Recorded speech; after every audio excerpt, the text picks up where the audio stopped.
রাসূলুল্লাহ সাল্লাল্লাহু আলাইহি ওয়াসাল্লাম বলেছেন, যে ব্যক্তি কোরআন কারীম হিফজ করবে, আল্লাহ তাআলা কিয়ামতের দিন তাকে বলবেন, তুমি এক আয়াত করে পড়তে থাকো এবং উপরে উঠতে থাকো। সুবহানাল্লাহ।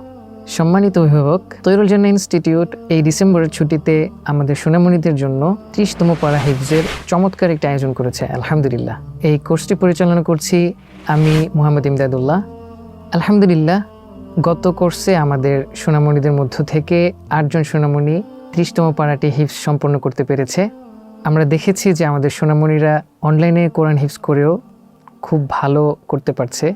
في دين الله أفواجا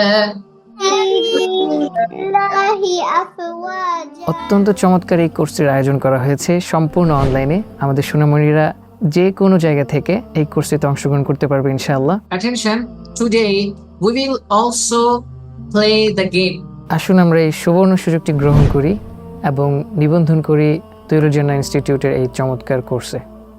আম্মা ইয়াতাসা